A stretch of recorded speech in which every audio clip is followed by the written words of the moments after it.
목사님 말씀도 또 더 듣고 그다음 교회를 사실 이 학교에 처음 왔어요. 그래서 이 학교에 오기 전부터 저는 마음의 준비를 해야 될 것 같아서 이 자리에 쓸 때 부끄럽지 않게 하려고 목사님한테도 말씀드렸는데 작년 말에 몇 달 전에 이렇게 섭외 요청을 받은 이후에 저희 교회에서 저를 부르는 자리가 있으면 무조건 달려갔어요. 그래서 어제는 식당 봉사를 하고 왔고 저희 아이 주일학교 식당 봉사를 하고 왔고 성경 그 기간이라서요. 그래서 이렇게 마음의 준비를 하고 왔는데요. 사실 왜 그렇게 부끄러운 기간이었냐면 2년 정도 제가 사실 최근에 교회를 계속 잘 못 나갔어요. 안 나갔어요. 그 이유는 오늘 제가 이 자리에 달려온 거랑도 관련이 있는데 사실 저 고등학교 때, 대학교 때, 그 다음에 사실 결혼 전까지 계속 같이 살았던 친구가 있는데 그 친구가 딱 2년 전쯤에 지금 딱 2년 전쯤에 사실 자살을 했어요. 그러니까 지금 제가 그 친구의 13권의 일기를 다 갖고 있는데 그 13권의 일기는 다 신앙 고백이었고 그 정도로 저를 늘 이끌어준 친구였고 심지어 제가 대학교 자기소개서를 쓰는 것도 다 그 친구가 같이 해주고 네, 제 첫 번째 해외여행 비행기를 타는 티켓도 다 그 친구가 다 해줬고 늘 그랬던 친구인데 어쩌면 저보다 더 신할 뿐만이 아니라 사회적으로도 의사였는데 자기 환자에게 골수기증을 할 정도고 그런 친구였는데 나중에 제가 이제 이렇게 창업을 해서 일을 하는 걸 보고 또 그 친구도 그런 영향을 받아서 병원을 하나 세웠어요. 작은 동네 병원이지만 나름대로 또 이렇게 세상에 대한 의미를 갖고 열심히 했는데 그 친구가 굉장히 힘들었을 때 제가 그 친구의 얘기를 제대로 듣지 못했어요. 사실 그때가 이제 제가 둘째를 낳고 되게 바쁘기도 하고 제 행복에 되게 취해 있을 때여갖고 그런 얘기를 잘 못 들었는데 그리고 나서 그 친구가 간 후에 그 2년 동안이 너무너무 죄책감이 시달리고 힘들었거든요. 그래서 내가 그 생각지도 못했지만 그 순간에 가서 할 수 있는 제 모든 얘기를 했을 때 그리고 응원을 했을 때 누군가 한 사람이라도 영향을 받고 그게 힘이 될 수 있으면 그 자리는 진짜 내가 어디든지 달려가야지 하는 마음으로 한 몇 개월 전부터 다시 바뀌었던 것 같아요. 그래서 사실 목사님의 그 요청도 저한테는 뭐 어느 교회인가요? 뭐 무슨 자리인가요? 이런 걸 따지고 할 만한 그런 거 없이 당연히 달려와야 하는 자리였고 여기에 친구들이 있다니까요. 그리고 오늘 이 자리에 온 건 그래서 제가 비즈니스라는 말이 창업을 하세요라는 말도 전혀 안 했고 그리고 혹은 저는 사회에서 이러이러한 일들을 했어요 라고 쭉 나열해서 여러분들을 누군가에게 가르치려는 것도 전혀 아니고 여러분들보다 조금 더 먼저 시작을 했으니까 좀 더 응원을 할 때 실제적인 이야기를 해주면서 응원을 할 수 있지 않을까 그래서 위로와 응원이 되는 자리였으면 해서 네, 이 자리에 오게 됐습니다. 그래서 여기에 계신 분들도 그렇게 제가 하는 이야기가 그냥 위로와 응원으로서 들어주시면 감사하겠습니다. 여러분들 시작할게요.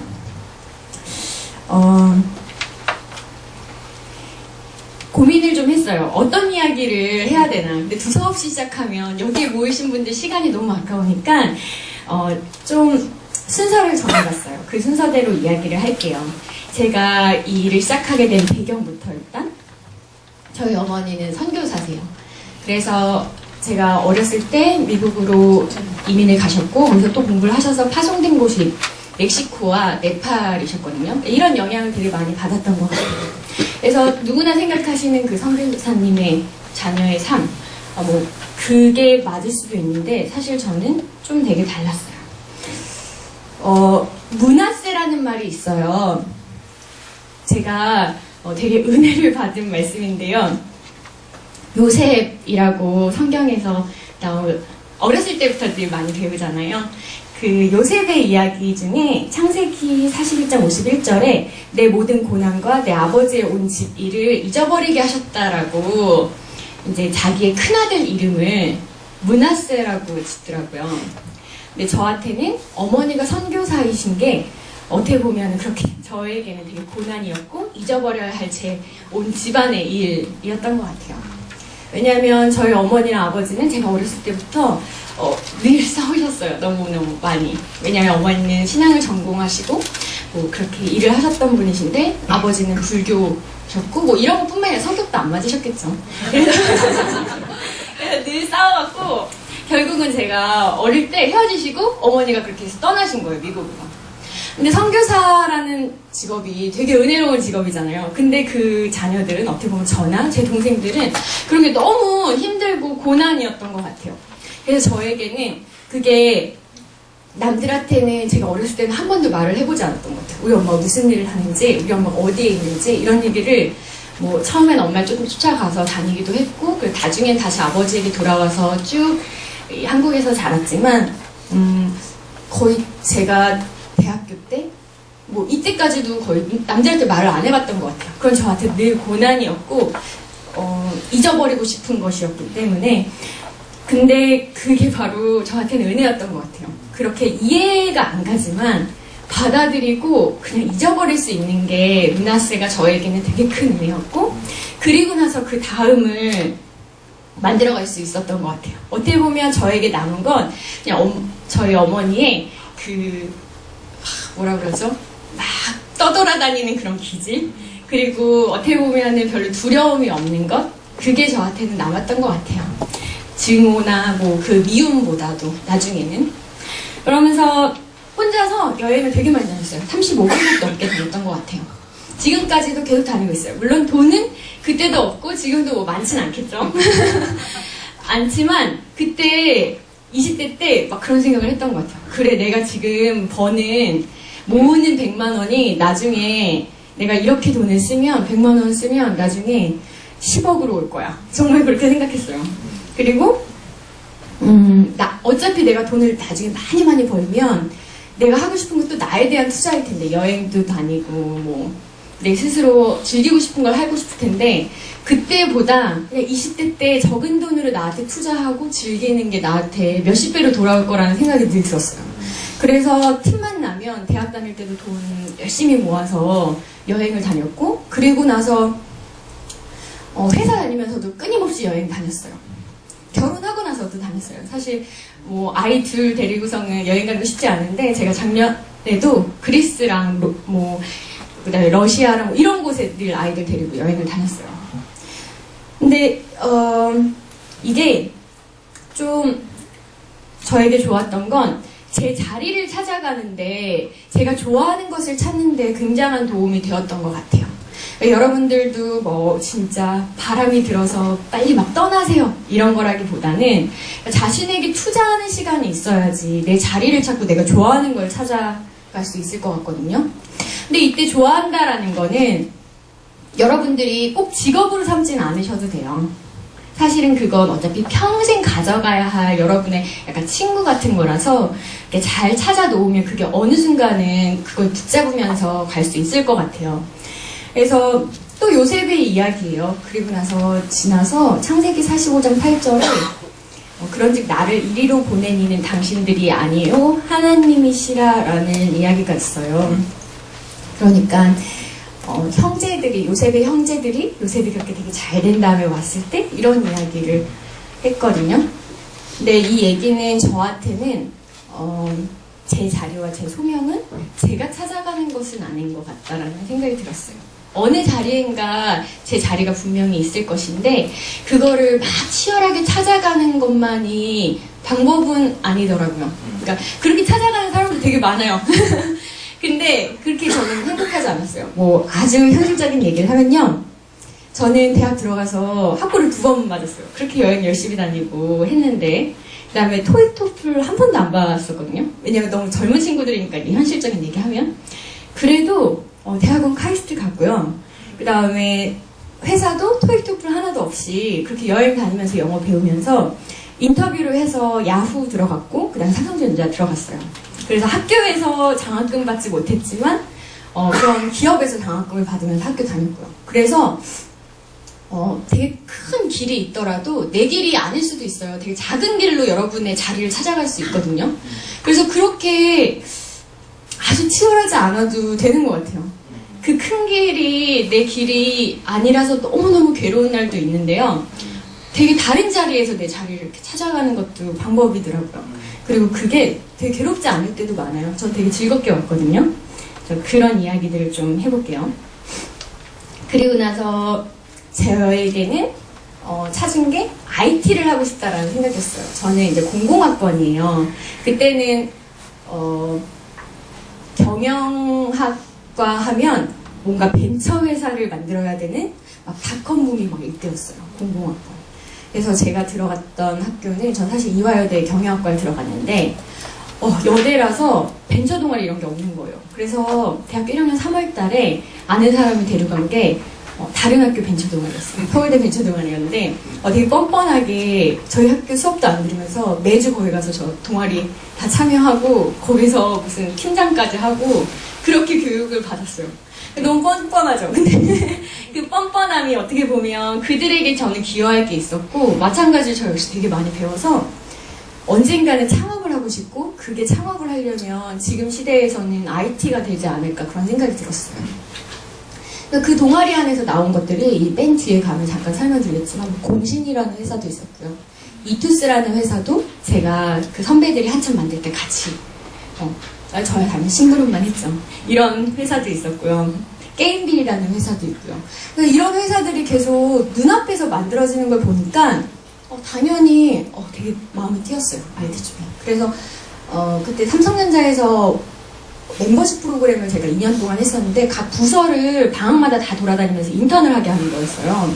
그리고 학교 다닐 때는 디자인 교육, IT 교육 이걸 계속 받게 하고. 그래서 혜택도 좋고 되게 좋았는데 그 아침에 그때는 8시까지 출근을 해서 뉴스를 봐야 됐었거든요. 거기에 가장 적응 못하는 인턴이었어요. 그래서 제일 못해서 나는 국내 기업에서 안 받아들여지나 봐. 안 받아들여지는 인재상인가 봐. 이런 생각이 들어서 야후라는 회사를 들어가게 됐고 그때는 지금은 잘 모르시겠지만 그때는 본사가 있었고 한국의 야후 코리아라는 회사가 있었어요. 그래서 야후 코리아에 들어가서 운이 좋게도 인터내셔널 프로덕트 매니저라는 걸 했어요. 그러니까 한국에 있는 서비스를 외국으로 전 세계로 퍼뜨리게 하고 미국에 있는 서비스를 한국으로 가져오는 일이에요. 뭐 예를 들면 미국에 그때 컴퍼니언이라는 서비스가 있었는데 그걸 한국으로 가져와서 툴바라는 서비스로 만들었고 한국에 있는 네이버 지식인이 막 한참 일어날 때인데 야후 앤서스라는 서비스로 만들었고 그 다음에 그때 한국에 싸이월드라는 게 있었어요. 막 유행할 때였는데 그런 비슷한 거에서 야후 360도라는 서비스를 만들었고 이런 일을 했었어요. 뭐 제가 통틀어서 막내였고 그러면서 진짜 신나게 일했어요. 근데 이 과정은 사실 제가 목표였던 건 아니었기 때문에 제가 배워가는 과정이어서 이 다음을 고민했어요. 그래서 이거는 사실 시간이 너무 짧아서 제가 얼른 지나갈게요. 그래서 창업했어요. 회사 그만두고. 대학교 2학년 때 같이 만났던 친했던 친구들 3명 더 있는데 동갑인 친구들이랑 각자 회사 다 그만두고서는 창업을 시작했어요. 그게 2007년도. 그때는 미국의 SE.com이라는 회사가 있었어요. 이 회사가 되게 좋아 보였어요. 왜냐면 저희가 되게 좋아하는 예술에 대한 걸 온라인으로 바꾸는 회사였거든요. 지금으로 말하면 G마켓인데 예술작품 거래하는 G마켓이에요. 되게 쬐끔했어요 그때는. 그래서 제가 샌프란시스코로 이 회사를 찾아가서 내가 하는 일이 이렇게 해외에 있는 좋은 서비스를 한국으로 가져오는 일 했으니까 너희 서비스 한국으로 가져가고 싶다 이렇게 해서 만들었어요. 왜냐면 서비스 자체는 어려운 서비스는 아니어서 만들었어요. 근데 반쯤 망했어요. 여러분 이런 서비스 들어보신 적 없으시죠? 네. 왜냐면 없어졌으니까요. 서비스 망했어요. 근데 이 SE.com이라는 회사는 2005년도에 창업해서 지금 현재는 상장이 돼서 2조 원대 가치를 가진 회사가 됐어요. 전 세계적으로. 엄청 달라졌죠. 근데 이 회사가 굉장히 저에게 되게 좋은 영감을 줬던 건 사회적인 영향력을 가진 회사였기 때문이에요. 그 SE 이코노미라는 그런 말도 만들어냈어요. 그러니까 미국에서는 사회적 기업 인증을 받는 것처럼 B 코퍼레이션, B콥 인증이라는 게 있는데 그런 걸 받은 회사거든요. 왜냐하면 다 숨어 있어서 늘 자기가 좋아하는 걸로 살아가야 되는 그런 작가들에게 하나의 생태계를 만들어줬다. 라고 해서 SE 이코노미라는 게 만들어진 거죠. 그러니까 이 회사의 그 성장하는 모습은 굉장히 저한테 도전이었고 하나의 롤 모델이었어요. 그러면서 다시 우리가 뭔가를 만들어 나가야 된다고 생각했어요. 예를 들면 저희는 작가들한테 하나하나 다 설득하면서 다녔어요. 미국에 SE.com이라는 사이트가 있는데 이렇게 잘 될 수 있고 이렇게 팔 수가 있고 다 열심히 불러 모았는데 생각해보세요. 누가 예술 작품을 인터넷에 사겠어요. 그리고 G마켓에서 옷 뭐 몇백 벌, 몇천 벌 이렇게 팔려야지나 그렇게 열심히 사진 찍어서 편집해서 올릴 텐데 그 작품 한 개, 두 개 팔겠다고 어떤 작가가 그렇게 열심히 하겠어요. 그러니까 한국의 시장을 몰랐던 거죠. 근데 어쨌든 몰랐으니까 무식하고 용감했다고 그렇게 해서 작가들이 한 100명, 200명 정도를 모아놨어요. 이 사람들한테 증명은 해내야 되잖아요. 어쨌든 다 모아놨으니까. 그래서 팔 수 있는 걸 만들자고 그러면서 위누가 지금까지 오게 된 것 같아요. 그 이야기들을 말씀드릴게요. 그래서 저희가 10년을 어떻게 버텼느냐, 그리고 지나왔느냐, 그리고 그 작가들이 100명, 200명이 이 실패한 서비스 위에서 어떻게 1000명으로 늘어났느냐 라고 말씀을 드릴 때 다시 생각할 시간이 좀 필요했었어요. 저희한테는 초반에. 저희 딸이 저를 그린 건데 일단 너 자신을 알라. 일단 저희를 알아야 됐어요. 저희는 한국 예술에 대해서 하나도 모르고 관련된 뭐 아는 사람도 없는 거예요. 그렇게 예술을 전공한 사람이 4명 중에 1명도 없어요. 단 1명도 없고. 그러면 이 시장은 아느냐? 시장을 봤더니 요새 청년들 되게 어렵다고 그러잖아요. 취업도 어렵고 뭐 3포 세대, 4포 세대 이런 말 있잖아요. 그렇게 어렵다는 청년들 가정에 4분의 1의 소득을 가진 게 예술가 가정의 소득이에요. 뭐 아주 수치적으로 말씀드리면 한 4만 5천 명이 미술 전공을 해서 내가 전업작가가 되겠다 해서 나오잖아요. 그럼 그 중에 3분의 1이 연간 수입이 0원. 집이 부자면 괜찮아요. 그런 친구들도 되게 많아요. 하지만 그런 친구들만 사실은 재능이 있는 건 아니니까. 재능 있는 너무 아까운 사람들도 많고 너무 슬프잖아요. 자기가 어떻게 보면 더 반짝반짝한 사람들이거든요. 저보다. 그래서 그런 동경이 늘 일어났었어요. 워낙 예술을 좋아했는데 잘 못하니까 동경이 더 커져만 가는 거예요. 그러면서 이 사람들과 옆에서 일을 하고 싶다라는 생각이 들면서 이 사람들을 알아야 되겠고 저희의 주제 파악을 해야 되겠고 그러면서 이런 작업이 시작된 거예요. 자, 그러면 문제는 뭘까? 시장을 바라볼 때 경영에서의 근본적인 방법은 아마도 어제 교수님이 오셔서 말씀을 해주셨을 수도 있는데 시장의 니즈를 파악하는 거거든요.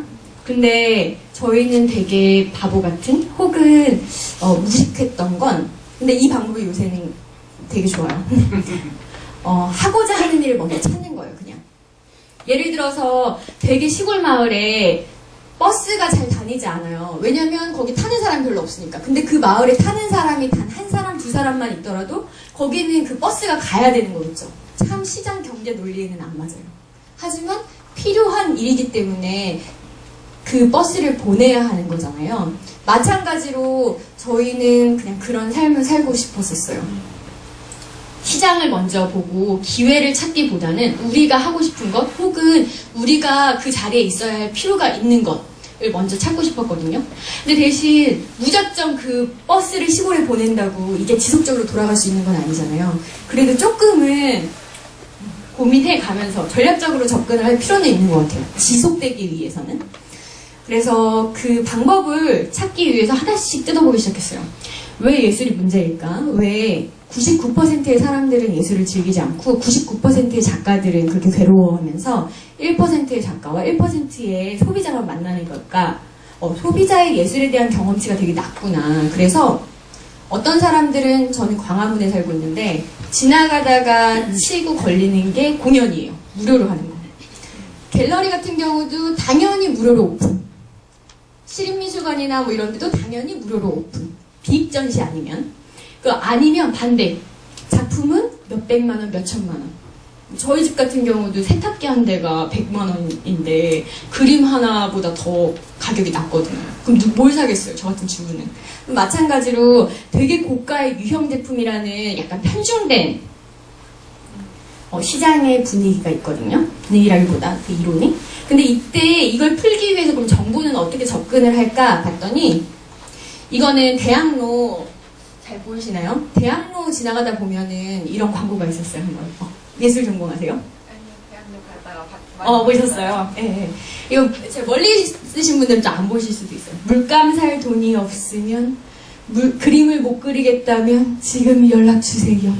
약간 이렇게 페인트 흐릿하게 물감 없어지는 것처럼 점점 물감 없어서 못 쓴 것처럼 이렇게 해서 광고를 해놓은 거예요. 이게 예술인복지재단, 한국예술인복지재단에서 한 거거든요. 문체부에서. 그러니까 작가들한테 더 많은 그림을 그리게 계속해서 도와주는 거죠. 근데 그럼 더 많은 그림을 그려서요. 그 다음은요.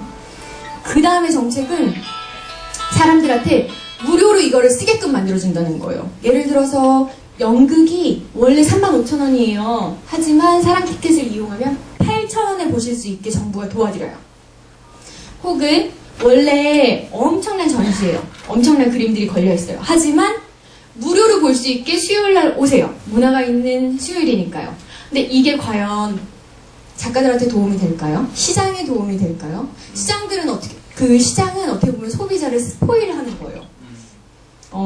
원래는 그 가격에 맞는 구매력을 가질 수 있도록 도와줘야 되는데 그게 아니라 그걸 제대로 사지 않게 하는 연습을 계속 시키는 거죠. 누가 그러면 35,000원짜리 공연을 8,000원에 볼 수 있는데 35,000원 주고 공연을 점점 보겠어요? 그럼 작가들 입장에서는 결국 35,000원짜리 공연은 점점 만들 만한 의욕은 사라지게 되는 거예요. 어차피 그거 8,000원에 보여줘야 하니까 나중에는 정부의 지원을 받지 않더라도. 그럼 예술대학에 이걸 푸는 방식은 어떨까요? 예술대학에서는 혹시 주변에 미술이나 음악이나 혹은 다른 예능을 전공하신 친구들이 있나요? 사실 되게 많아요. 중고등학교 때도 제일 반짝반짝하는 친구들 중에서 예중 가고, 예고 가고, 예대 가고, 심지어 대학원 가고, 유학 가고. 이게 되게 당연한 코스거든요. 그 더 반짝반짝한 친구들이에요. 공부도 해야 되지, 실기도 준비해야 되지, 대학 가서 포트폴리오도 준비해야 되지. 어떻게 보면 일반 인문계나 자연계 친구들보다 훨씬 더 많은 노력을 하는 친구들이거든요. 근데 그 친구들이 대학에 갔을 때 대부분의 국내 대학에서는 아티스트를 만드는 게 목적이에요. 그렇죠? 원래 그 아티스트들이 교수님으로 다 와 계시니까 실제로 우리나라의 가장 유명한 아티스트들이 그렇기 때문에 그 제자들로서는 롤모델이 당연히 그 유명한 아티스트가 되는 거기 때문에 그 아티스트가 되려면 희소성이 있어야 되는 거고 시장에서 소모되면 안 되는 거고 자기 이미지가 그러니까 그런 교육들을 계속 받는 거예요. 그 격차가 얼마나 크겠어요. 그렇게 유명한 아티스트가 되기까지는 아시죠? 반고흐도 사후에 인정받았어요. 그렇죠? 근데 우리는 삶을 이 현실에서 살고 있어야 하잖아요. 물감도 필요하고 그걸 봐주는 사람도 필요하고요.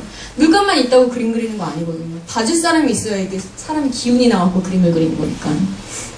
그래서 예술과 대중의 접근성이라는 거는 결국 그 사람들을 소통하게 만들고 그 소통에서 바로 소비가 올 수 있고 그게 생태계가 활성화될 수 있다고 생각이 들었어요. 그러면 소통이라는 말은 사람들이 소비자가 경험을 할 수 있게 일단 시켜주는 거고 그러면 현재의 앞에서 말씀드린 그런 문제점 혹은 좀 개선되어야 하는 방식은 예술 쪽에서는 뭔가 그 아티스트로만 만들기보다는 더하기 비즈니스, 그러니까 자기 작업을 사람들한테 잘 설명하고 팔게 할 수 있는 그 말은 일반 소비자가 참여할 수 있는 그런 여지를 만드는 작업을 가능하게 하고 대중들은 무형의 중저가의 서비스, 예술 서비스를 좀 경험하면 좋겠다라고 생각했어요. 되게 이해 안 가시죠? 자, 이 말은 뒤에 좀 더 쉽게 설명을 드릴게요. 그러면서 이건 좀 우리가 정리해 본 거예요. 이거는 왜냐면 저희가 했던 건 동아리가 아니잖아요. 동아리가 아니고 지금 현재까지 작가들도 1000여 명이 넘지만 위누에서 일하는 정직원만 해도 15명이에요. 그래서 저희가 먹고 살기 위해서는 저희는 시장과 일을 해야 돼요. 그러니까 우리에게 투자를 주는 곳, 그 다음에 우리에게 거래처가 될 곳, 이런 곳들한테는 이런 언어로 사용해서 얘기를 해야 되거든요, 사실은. 그래서 그 내용을 조금 더 쓴 거고요. 그럼 좀 더 말랑말랑한 이야기로 말씀을 드려볼게요. 보니까 우리는 대중과 예술을 만나게 하고 싶어요. 만나게 하는 그런 주체가 되고 싶은데 대신 이 세상에 긍정적인 영향을 주고 싶었어요. 그래서 예술을 그냥 예술이라고 하지 않고 일반 대중들이 참여할 수 있는 예술이고 싶었어요. 근데 대중들은 예술이 되게 높은 우선순위에 있나요? 사실 더 중요한 게 많아요. 먹고 살아야 하고요. 고아 문제도 있고요. 한국 내에서도. 그 다음에 빈곤뿐만이 아니라 뭐 보건, 복지, 뭐 너무 많은 문제들이 있어요. 그런 소셜 이슈라고 하는데요. 그런 소셜에 대한, 사회에 대한 이슈를 다룰 수 있는 예술이면 훨씬 더 사람들이 참여가 가능하다고 생각했어요. 그래서 그거를 소셜 아트라고 저희는 칭했고 일단 세 가지에 집중하기 시작했어요. 첫 번째 환경, 그 다음에 지역, 다문화. 사람들이 어떻게 보면 더 관심 있는 것들에 맞춰서 그 우선순위에 둔 거죠. 그리고 그런 사회에 영향을 미칠 수 있는 반대로 예술가들을 모으기 시작했어요. 그리고 이들에 대한 이야기를 전달할 때는 우리는 축제를 통해서 전달하기도 하고요. 예술교육을 통해서 전달하기도 하고요. 마지막으로 온라인, 저희가 말씀드렸듯이 더 많은 사람들이 볼 수 있게 영상이나 이런 걸 통해서 전달을 해요. 예를 들면 이 아터 페스티벌이라는 게 있는데요. 잠깐 보여드릴까요? 잠깐만요. 저장 중이어서 지금 접히지가 않나 봐요.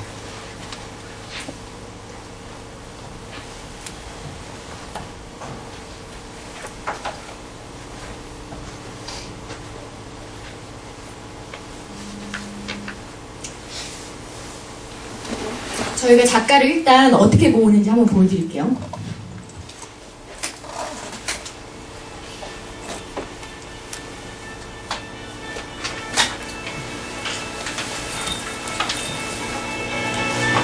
저희가 현재 5년째 한국에서 그리고 3회째, 올해 3회가 되는데 인도네시아에서 하고 있는 거예요. 이거는 환경에 관련된 건데요. 소리가 좀 커지게 할 수 있나요?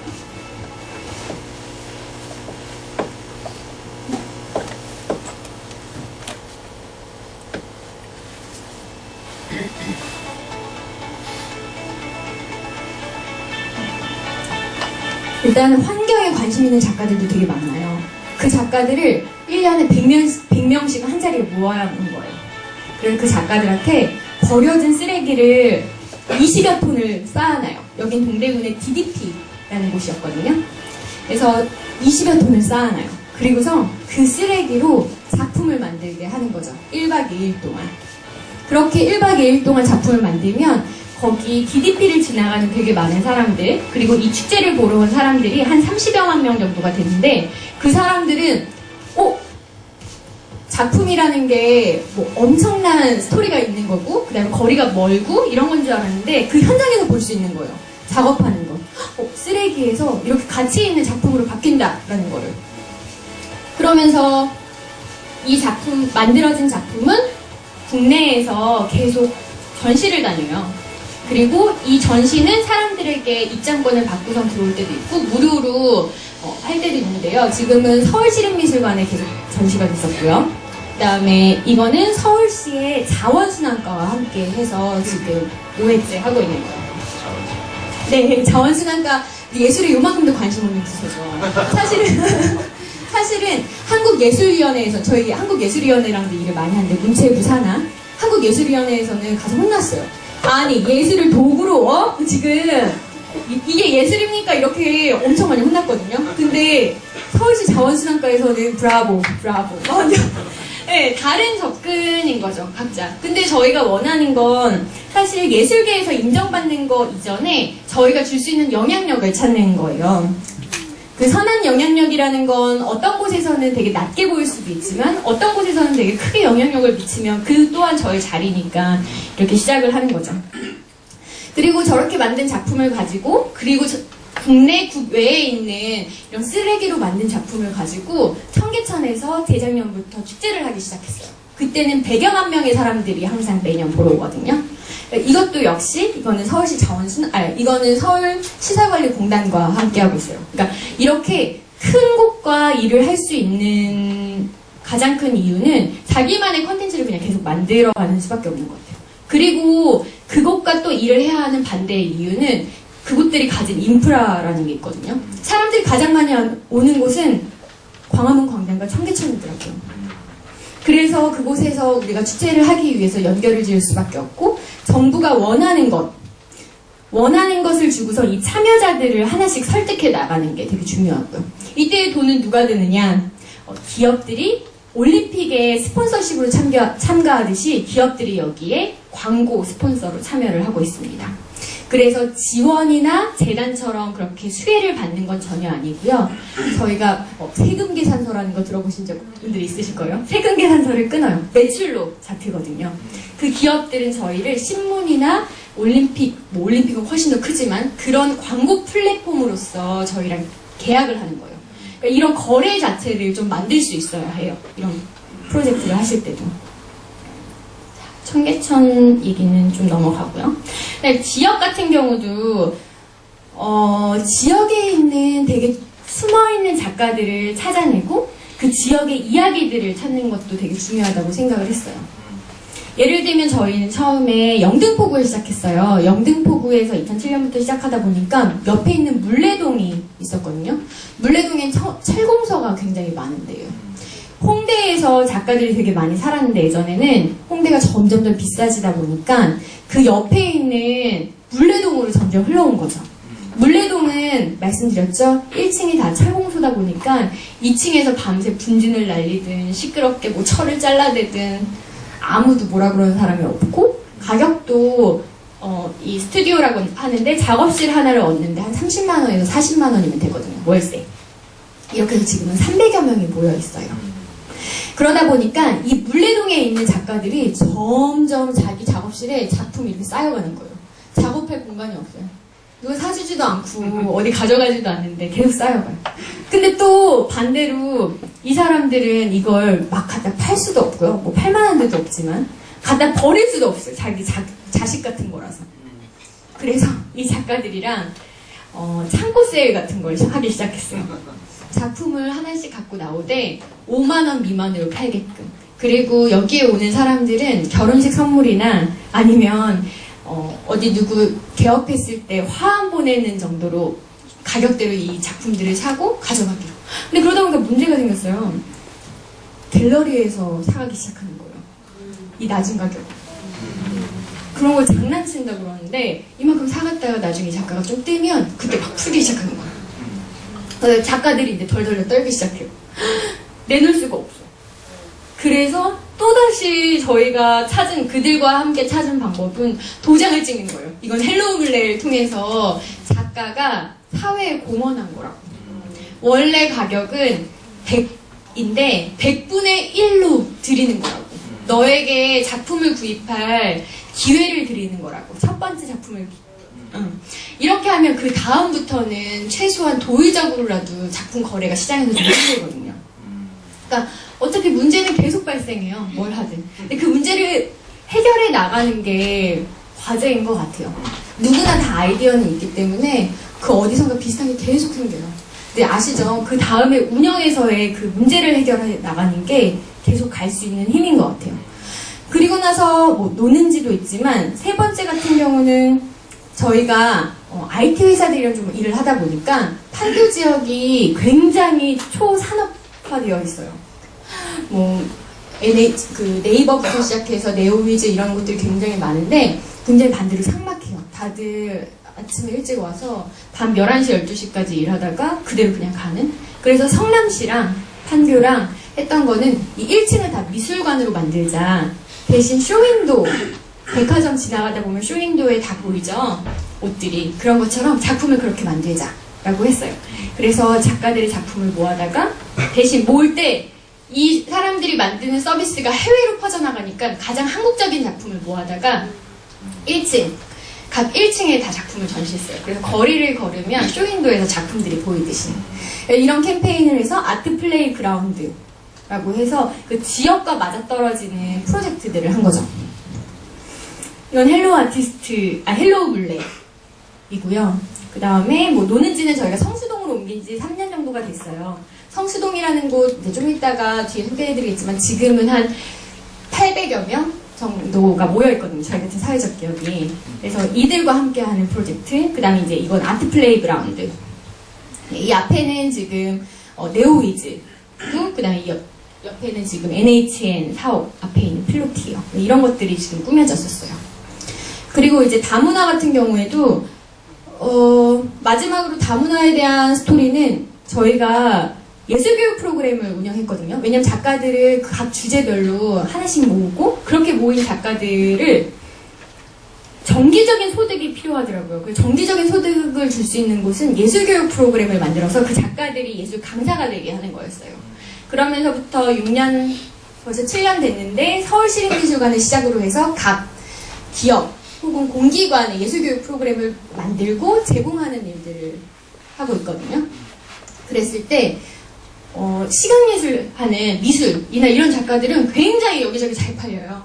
여기저기서 막 학교 뭐 심지어는 아주 방과후 수업 아니면 저희가 서울시청이랑도 아예 시청 자체를 미술관을 만들고서는 거기를 사람들 참여하는 프로젝트를 하는데 다 시각예술. 근데 제일 가난한 작가들은요 연극하는 공연하는 작가예요. 네. 그러면서 반대로 이 연극하는 작가들을 도대체 어떤 예술교육 프로그램으로 해야 될까? 근데 저도 아이 이제 초등학교 가지만 엄마들이 연극 교육한다 그러면 되게 싫어해요. 아니 배워야 될 게 얼마나 많은데 연극을 가르친다 그러면 아무도 지원을 안 하거든요.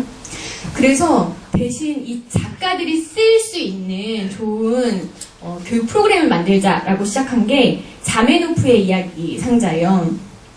이 영상이 지금 있나? 제가 이거는 열어놓지는 않았었는데요. 저희가 어떤 반에 예술교육 프로그램을 하러 갔었어요. 그 강사가 갔었는데 그 중에 시리아 난민의 아이가 있었거든요. 그 시리아 아이가 적응을 못하는 거예요. 당연히 적응 못하고. 우리나라에 시리아 사람 보신 적 있으세요? 없으시죠? 더군다나 그 시기가 시리아에서 내전이 막 일어나면서 엄청 이슈가 됐을 때였어요. 그러니까 반 아이들은 집에서 듣는 얘기도 있고 뉴스에서 흘러나오는 얘기도 있고 그 반에 가면 그 아이가 있으니까 너무 신기하면서도 이상하고 싫잖아요. 한국말도 잘 못하니까. 그래서 그 아이는 뭐 중국 조선족이라든가 뭐 다양한 나라는 그 나름의 무리를 또 만들 수가 있는데 시리아는 또 그게 안 되더라고요. 그러면서 저희가 이 시리아 아이의 아빠의 도움을 받아서 연극 공연을 만들기 시작했어요. 잠시만요. 그게 있을지 모르겠어요. 사실 이거는 그냥 시간이 없어서 넘어가려고 따로 영상을 하진 않았는데요. 이렇게 보면은 보여드리는 게 훨씬 나을 수도 있을 것 같아서.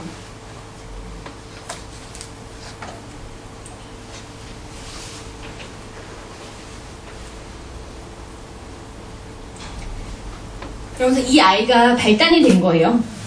이 아이뿐만이 아니라 여기를 갔더니 중국 아이, 또 다른 학교를 갔더니 심지어 프랑스 아이, 굉장히 좋은 나라에서 왔지만 아이들에게는 늘 갈등이 있었어요. 그 아이들끼리.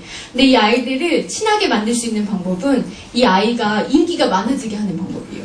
인기가 많아지려면 여기 이거 시리아 동화를 가지고 있다고 말씀드렸잖아요. 시리아 사람 이름이 들어가는데 그 이름 그 아이가 한 번만 불러주면 인기. 그리고 여기 이 아이가 시리아 아이예요.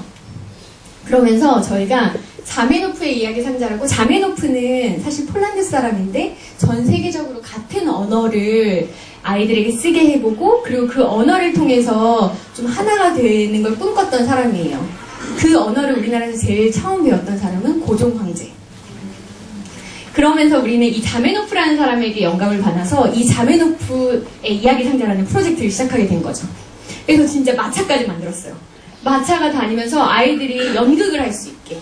근데 이때 연극은 그 해당 반에 있는 아이의 나라에 대한 인형극을 할 수 있게.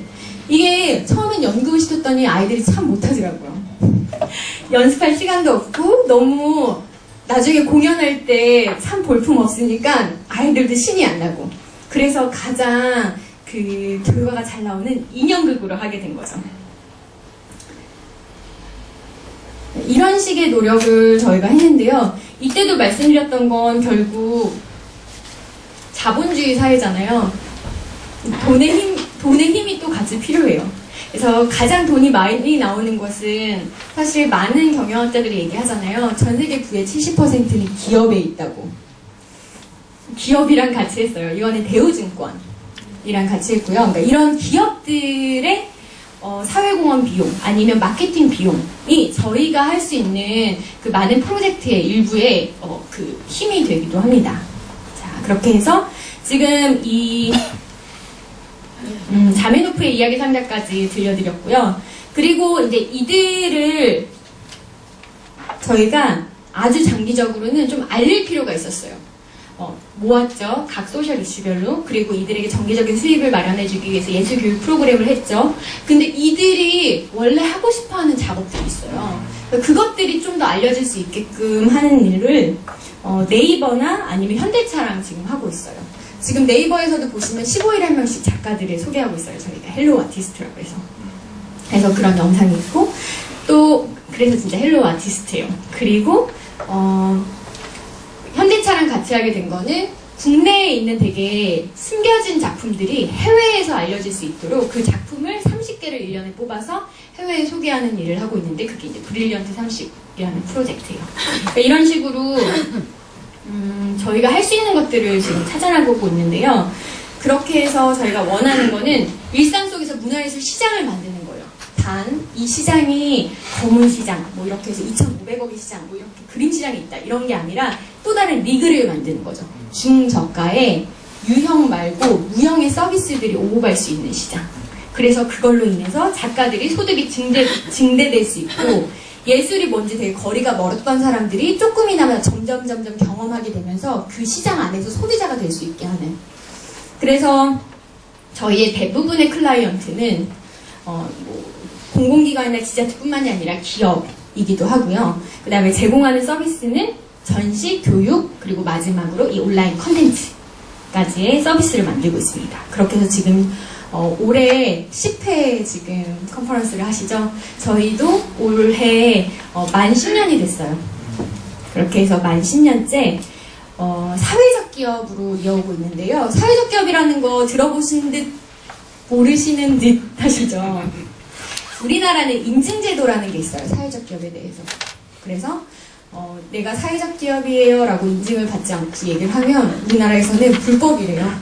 그래서 벌금도 물어요, 심지어. 그래서 받았어요, 인증을. 저희가 하는 일은 처음 시작했을 때나 지금이나 다른 건 없어요. 그 미션도 똑같은데요. 이렇게 사회가 어느 정도 요구하는 수준에 맞출 필요는 있는 것 같아요. 그들이 불러주는 이름에 따라서 우리가 바뀌지는 않지만 최소한 불러줄 때 만족할 수 있게끔 그냥 그 조건을 맞춰주는 거죠. 그래서 사회적 기업 인증을 받은 지는 6년이 지났어요. 그래서 그렇게 해서 사회적 기업으로 가고 있고요.